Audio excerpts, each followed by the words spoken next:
My name is Abena, and I am about to tell you a story my family never told me.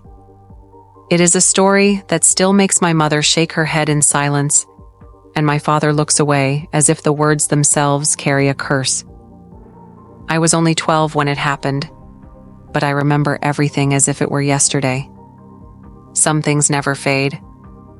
We had just moved to the village of Kwanta, a quiet place surrounded by hills and thick forests.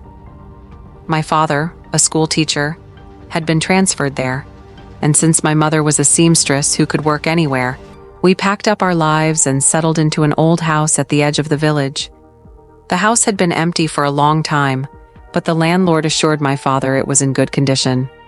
Strong walls, good foundation, he said. It just needs a family to make it a home. At first, it was perfect. The villagers welcomed us warmly, bringing us baskets of yams, cassava, and smoked fish. My little brother, Kojo, who was 6, was fascinated by everything. The goats that wandered freely, the women pounding fufu in the evenings, and the great baobab tree that stood at the village center. Life was peaceful, until the singing started. The first time I heard it, I thought it was my imagination. A faint humming in the night, soft and distant, like a lullaby carried by the wind. I sat up in bed, listening.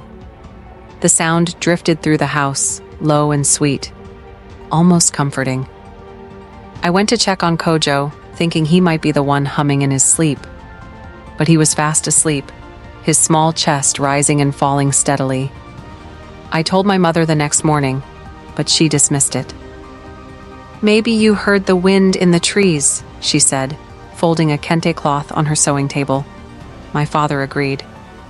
"The house is old, Abena. Old houses make noises." But it wasn't the wind, and it wasn't the house settling.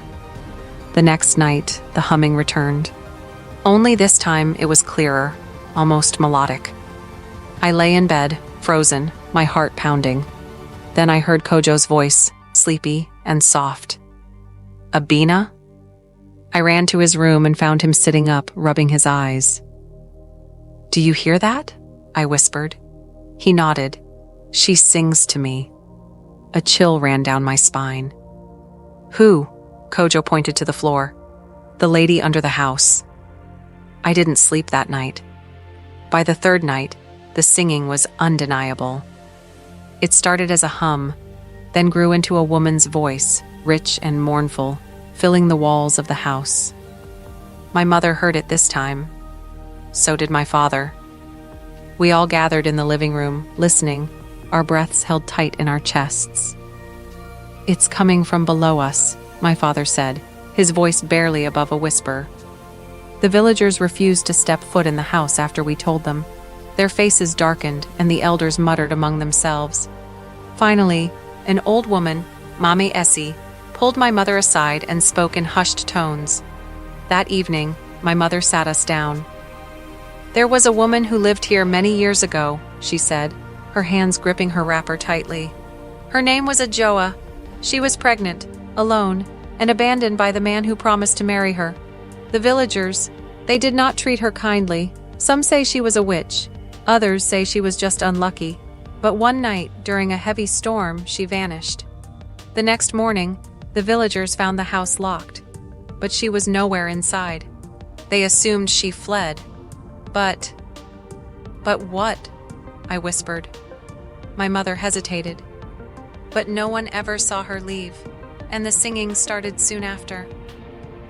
That night, my father, determined to prove there was nothing to fear, pried up a section of the floorboards in the living room, and we found her, or what was left of her. Beneath the house, in a shallow grave, lay a bundle of bones wrapped in decayed cloth. Bangles still clung to the thin wrists. A single anklet, rusted but intact, gleamed in the lantern light.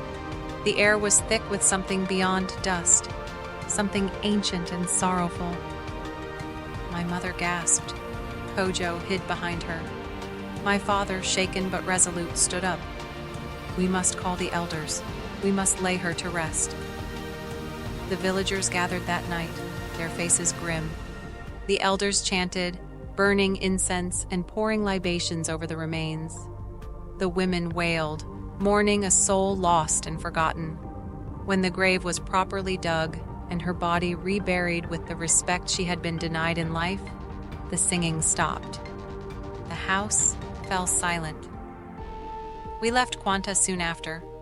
My father requested another transfer, and my mother never spoke of the house again. But sometimes, in the quiet hours of the night, when the wind moves just right, I swear I still hear it, the faintest hum, carrying a sorrowful song that no one else seems to hear. And I wonder if she ever truly left.